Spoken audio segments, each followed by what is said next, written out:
Hello everyone. तो कैसे हैं आप लोग? आशा करते हैं कि सभी लोग मस्त होंगे। तो दोस्तों, आज के इस लेक्चर में हम डिस्कस करने जा रहे हैं क्लास 11th का केमिस्ट्री, जो कि चैप्टर है चैप्टर 11 पी ब्लॉक एलिमेंट। ठीक है, इससे रिलेटेड हमने ऑलरेडी एक वीडियो को अपलोड कर दिया है जो कि इसके इंट्रोडक्शन से रिलेटेड है। साथ ही साथ उसमें हमने इसके एटॉमिक नंबर को याद करने का ट्रिक बताया था कि कैसे हम इसके एटॉमिक नंबर को याद करते हैं।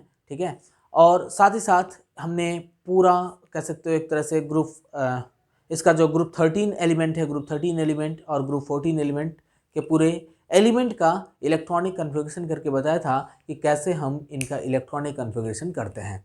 ठीक है, तो आज हम डिस्कस करेंगे physical properties of group 13 element के बारे में। इन फिजिकल प्रॉपर्टीज को समझने से पहले मैं एक बार फिर से आपको ग्रुप 13 एलिमेंट क्या होता है इसको मैं क्लियर कर देना चाहता हूँ। तो जनरली जो ग्रुप 13 एलिमेंट है, इनमें देख लो कौन कौन से एलिमेंट पाए जाते हैं। ग्रुप 13 एलिमेंट में कह सकते हैं कि कौन कौन से एलिमेंट होंगे। पहला तो होगा बोरॉन, फिर होगा एल्यूमिनियम, फिर गैलियम, फिर इंडियम, थैलियम। ठीक है, तो आपको मिल गया। बोरॉन का होता है 5, इसका हो गया 13, और इसका कितना होगा जी? तो कह सकते हो 8 इसमें ऐड किया, 31 हो जाएगा। फिर इसमें देखते हैं कितना मिल जाएगा हमें,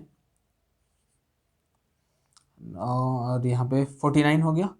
और इसमें जब हम 32 ऐड करेंगे तो हमें मिल जाएगा 9 to 11 एंड यहाँ पे मिला 81 हो गया। ठीक है, ये इसका एटॉमिक नंबर हो गया। एटॉमिक नंबर को कैसे याद करते हैं इसका ट्रिक हमने बताया था आपको। अगर आपने उस वीडियो को नहीं देखा है तो एक बार उस वीडियो को जाके ज़रूर देख लें, क्योंकि उसका लिंक हमारे डिस्क्रिप्शन बॉक्स में गिवन है। ठीक है, जो कि आपके लिए बड़ा ही हेल्पफुल होगा, कह सकते हो, इस टॉपिक को समझने के लिए। ठीक है, अभी मैं आपको समझाता हूँ इसके फिजिकल प्रॉपर्टी के बारे में। मैं यहाँ पे डिस्कस करूँगा।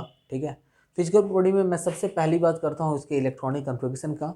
हालांकि हमने इसका इलेक्ट्रॉनिक कन्फिग्रेशन करा दिया था, फिर भी एक बार फिर से आपको इलेक्ट्रॉनिक कन्फिग्रेशन का समझाते हैं कि कैसे इसका इलेक्ट्रॉनिक कन्फिग्रेशन करते हैं। जनरली जो ग्रुप 13 के एलिमेंट होते हैं वो NS2 NP1 कन्फिग्रेशन शो करते हैं।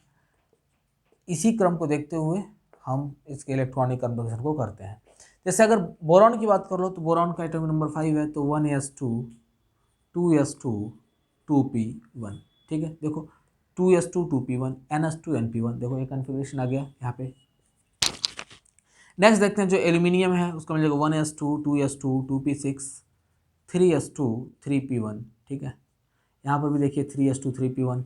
वैसे ही यहाँ पर देख लेते हैं 1s2 2s2 2p6 3s2 3p6 4s2 3d10 4p1। Count कर लो, 6 4 10, 10 और 8 18, 2 20, 10 30 हो गया, 30 और 1 31 31। ठीक है, तो सिंपली कर सकते हो क्या कि जैसे ये 4s2 4p1 कन्फिग्रेशन शो किया, वैसे ये शो करेगा 5s2 5p1 कन्फिग्रेशन, और ये शो करेगा 6s2 6p1 कन्फिग्रेशन। ठीक है, तो हमने यहाँ पे ये समझ लिया कि जो ग्रुप 13 के एलिमेंट होते हैं उनका इलेक्ट्रॉनिक कन्फिग्रेशन NS2 NP1 के कन्फिग्रेशन के फॉर्म में आता है। ठीक है, नेक्स्ट देखते हैं इसके एटॉमिक और आयनिक रेडियाई के बारे में। Atomic and ionic radii. तो अच्छा, यदि हम बात करें इसके एटॉमिक एंड आयनिक रेडियाई का, तो जब हम टॉप टू बॉटम जाते हैं तो इसका एटॉमिक साइज इंक्रीज होगा। चाहे एटॉमिक साइज की बात कर लो, चाहे फिर आयनिक साइज की बात कर लो, जब भी आप टॉप टू बॉटम जाएंगे तो इसका एटॉमिक साइज ऐसे इंक्रीज करता है। ठीक है, टॉप टू बॉटम जाने पे यहाँ पे लिखते हैं एटॉमिक साइज इंक्रीज करेगा जी। ठीक है, ये तो क्लियर हो गया होगा। एटॉमिक साइज क्यों इंक्रीज करेगा? क्योंकि नंबर ऑफ ऑर्बिट्स बढ़ते हैं, और जब नंबर ऑफ ऑर्बिट बढ़ेगा तो कह सकते हो कि एटॉमिक साइज भी बढ़ता जाएगा। ठीक है, लेकिन यदि आप इसका कंपैरिजन करते हैं ग्रुप सेकंड के एलिमेंट के साथ, ग्रुप सेकंड एलिमेंट आपने पढ़ा था यस ब्लॉक चैप्टर में, उसमें हमने अल्कलाइन अर्थ मेटल के बारे में बताया था। तो जनरली जो अल्कलाइन अर्थ मेटल्स होते हैं उनसे यदि आप इनका कंपेयर करेंगे तो इसका साइज छोटा होता है। ठीक है, तो ग्रुप 13 के एलिमेंट का जो साइज है वो अल्कलाइन अर्थ मेटल के कंपेरिजन में स्मॉलर होता है, और जब भी हम टॉप टू बॉटम आएंगे तो इसका एटॉमिक साइज इंक्रीज करेगा। ठीक है जी, तो ये समझ लिया आपने कि इसका एटॉमिक साइज इंक्रीज करता है। साथ ही साथ अब मैं यहाँ पे बताता हूँ आपको इसके बॉइलिंग पॉइंट के बारे में, मेल्टिंग या फिर बॉइलिंग पॉइंट के बारे में। देखिएगा, मेल्टिंग पॉइंट या फिर बॉइलिंग पॉइंट की बात कर लो, ठीक है। तो ये दोनों ही, मेल्टिंग पॉइंट कहो या फिर इसका बॉइलिंग पॉइंट की बात कर लो, ठीक है, दोनों ही जब आप टॉप टू बॉटम आएंगे तो डिक्रीज होते जाते हैं। सॉरी, यहाँ पे एरो ऊपर की तरफ बना दिया था। तो इसका मेल्टिंग पॉइंट और बॉइलिंग पॉइंट क्या होगा, कम होगा। जैसे जैसे आप नीचे की तरफ जाएंगे इनकी मेल्टिंग और बॉइलिंग पॉइंट घटती जाती है, ठीक है। नेक्स्ट कंडीशन देखते हैं, इसके मेटालिक कैरेक्टर को समझते हैं। हमने बताया था आपको मेटालिक कैरेक्टर को हम कैसे फाइंड कर पाएंगे। जनरली जो मेटालिक कैरेक्टर होता है वो एटॉमिक साइज के डायरेक्टली प्रोपोर्शनल होता है। मीन्स जैसे जैसे एटॉमिक साइज बढ़ेगा वैसे वैसे मेटालिक कैरेक्टर भी बढ़ेगा।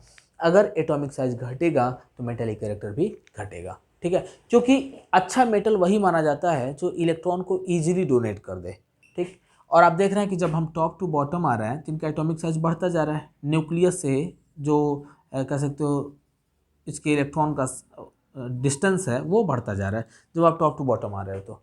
तो जब न्यूक्लियस से इलेक्ट्रॉन की दूरी बढ़ती जाएगी तो कह सकते हो एटॉमिक अट्रैक्शन या इलेक्ट्रॉनिक अट्रैक्शन कह सकते हो इसका कम होता जाएगा, ठीक है। और जब अट्रैक्शन कम होता जाएगा मीन्स इसको लूज़ करना ज़्यादा आसान होगा। और यदि साइज छोटा होगा तो यहाँ से इलेक्ट्रॉन को लूज़ करना डिफ़िकल्ट होगा। So we can say when we move from top to bottom then its atomic size will be increased, and due to the increase in the atomic size its metallic character will also be increased, ठीक है। तो जब भी हम top to bottom जाएंगे तो इसका metallic character भी इंक्रीज करेगा। नेक्स्ट देखते हैं हम इसके इलेक्ट्रोपॉजिटिविटी को। इलेक्ट्रोपॉजिटिविटी, तो बच्चों अगर हम बात करें इलेक्ट्रोपॉजिटिविटी की तो टॉप टू बॉटम जाएंगे तो इलेक्ट्रोपॉजिटिविटी बढ़ेगी, ठीक है, क्योंकि इसका मेटालिक कैरेक्टर बढ़ रहा है। टॉप टू बॉटम जाने पे मेटालिक कैरेक्टर बढ़ रहा है, मेटालिक कैरेक्टर बढ़ेगा तो इलेक्ट्रोपॉजिटिविटी भी बढ़ेगा। लेकिन यदि तुम इसका कंपैरिजन करो ग्रुप 2 के एलिमेंट के साथ तो इसका मेटालिक कैरेक्टर कम होगा, ठीक है। अगर ग्रुप सेकंड के साथ अगर आप इसका कंपैरिजन करते हैं ग्रुप 13 के एलिमेंट का तो ग्रुप 13 के एलिमेंट का मेटालिक कैरेक्टर कम होगा। तो कह सकते हैं कि इसका इलेक्ट्रोपॉजिटिविटी भी कम होगा in comparison of group second element, ठीक है। तो ये चीज़ आप समझ लिए होंगे कि जो ग्रुप 13 के एलिमेंट होते हैं, ग्रुप 13 के एलिमेंट की इलेक्ट्रोपॉजिटिविटी ग्रुप सेकंड के एलिमेंट की अपेक्षा कम होती है, क्योंकि ग्रुप सेकंड के एलिमेंट का साइज भी ज़्यादा होता है और जब साइज ज़्यादा होगा तो इलेक्ट्रोपॉजिटिविटी ज़्यादा होगा, ठीक है। तो simply we can say here जो मेटालिक कैरेक्टर है, मेटालिक कैरेक्टर डायरेक्टली प्रोपोर्शनल होगा एटॉमिक साइज के, ठीक है, एटॉमिक साइज के डायरेक्टली प्रोपोर्शनल होगा। एक और चीज़, इसका जो इलेक्ट्रोपॉजिटिविटी है, इलेक्ट्रोपॉजिटिविटी यह भी डायरेक्टली प्रोपोर्शनल होता है एटॉमिक साइज के, ठीक है जी। तो एटॉमिक साइज जब बढ़ेगा तो इसकी इलेक्ट्रोपॉजिटिविटी बढ़ती जाएगी। और अगर रहा सवाल इसकी इलेक्ट्रोनेगेटिविटी का तो इलेक्ट्रोनेगेटिविटी जस्ट इसका अपोजिट हो गया ना। तो जब हम टॉप टू बॉटम आएंगे तो इसकी इलेक्ट्रोनेगेटिविटी कम होती जाएगी, इसकी इलेक्ट्रोनेगेटिविटी कम होती जाएगी, ठीक है। अच्छा, नेक्स्ट देखते हैं अगर इसी का कंपेयर करें ग्रुप सेकंड के एलिमेंट के साथ तो इसकी इलेक्ट्रोनेगेटिविटी ज़्यादा होगी करस्पॉन्डिंग एलिमेंट के कंपैरिजन में, और जो ग्रुप सेकंड के एलिमेंट होंगे उनकी इलेक्ट्रोनेगेटिविटी कम होगी, बहुत ज़्यादा कम होगी इसके कंपैरिजन में, ठीक है। लेकिन अगर हम बात करें आयनिक इंथैल्पी की या कह सकते हो आयनाइजेशन इंथैल्पी की यदि हम बात करते हैं तो जनरली ग्रुप 13 के एलिमेंट का आयोनाइजेशन इंथैल्पी ग्रुप सेकंड के एलिमेंट की अपेक्षा कम होती है, ठीक है। ऐसा क्यों होता है ये चीज़ मैं तुम्हें समझाता हूँ। जनरली जो ग्रुप सेकंड के एलिमेंट होते हैं वो S2 कॉन्फ़िगरेशन शो करता है जी, NS2 कॉन्फ़िगरेशन शो करता है, और NS2 कॉन्फ़िगरेशन के कारण उसका ऑर्बिटल फुलफिल होता है, ठीक है। इसलिए उसका आयोनाइजेशन इंथैल्पी, अगर फर्स्ट ऑर्डर के आयोनाइजेशन इंथैल्पी की बात करो तो first order ionisation enthalpy group second के एलिमेंट का ज़्यादा होगा और ग्रुप 13 के एलिमेंट का आयोनाइजेशन इंथैल्पी कम होगा, ठीक है। और जो हम टॉप टू बॉटम जाएंगे, जैसे जैसे हम टॉप टू बॉटम जाएंगे इसका आयोनाइजेशन इंथैल्पी घटता जाएगा, ठीक है। तो ये चीज़ें आपको क्लियर हो गई होंगी। तो तब तक आप चाहें तो वीडियो को पॉज करके कुछ नोट कर सकते हैं, फिर हम आगे बढ़ते हैं।